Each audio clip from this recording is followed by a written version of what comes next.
Assalamualaikum warahmatullahi wabarakatuh. Salam sejahtera untuk kita semua. Selamat bertemu kembali rekan-rekan mahasiswa Fakultas Ekonomi Prodi Akuntansi Universitas Terbuka. Hari ini kita akan bertemu pada sesi kedua kelas tutorial online. Di sesi kedua ini kita akan membahas mengenai laporan keuangan konsolidasi.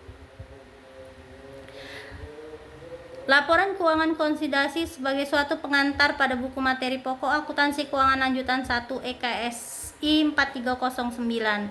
Setiap mahasiswa wajib untuk mengisi daftar kehadiran, mendownload materi seperti PPT, BMP per modul dan bahan lainnya yang disediakan, mengerjakan soal kuis mingguan, menjawab pertanyaan diskusi pada forum diskusi. Yang berarti bahwa mahasiswa harus mengisi dan menjawab pertanyaan lebih dari satu kali karena ini disebut sebagai forum diskusi. Hal ini dapat berupa jawaban atas pertanyaan diskusi atau berupa pertanyaan atas ketidaktahuan mahasiswa akan materi pada pertemuan ini.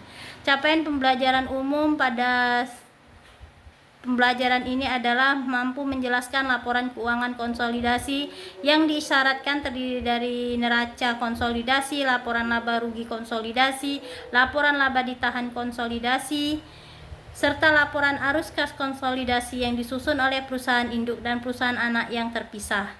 Dan untuk capaian pembelajaran khususnya ada beberapa hal. Yang pertama mengenai identifikasi keuntungan dan keterbatasan laporan keuangan konsolidasi, menjelaskan persyaratan yang dimaksudkan laporan milik perusahaan anak dalam laporan keuangan konsolidasi, menerapkan konsep konsolidasi pada perusahaan induk, mengalokasikan kelebihan biaya investasi atas nilai buku, mempelajari konsep kepemilikan pengendalian atau minoritas, menyusun neraca konsolidasi setelah tanggal akuisisi, mengamortisasi kelebihan biaya investasi atas nilai buku, menerapkan konsep yang mendasari pembuatan laporan laba rugi konsolidasi.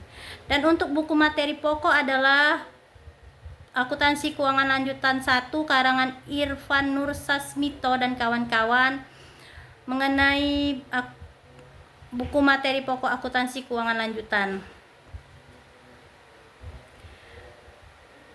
Maksud dan tujuan laporan keuangan konsolidasi disusun adalah dapat memberikan gambaran yang objektif dan sesuai atas keseluruhan posisi dan aktivitas dari suatu perusahaan yang terdiri atas sejumlah perusahaan yang berhubungan istimewa.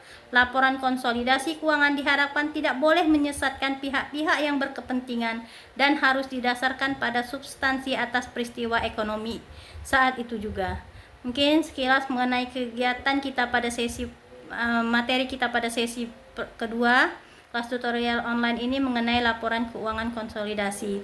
Terus semangat untuk mengikuti kelas tutorial online. Selamat beraktivitas, semangat belajar. Wassalamualaikum warahmatullahi wabarakatuh.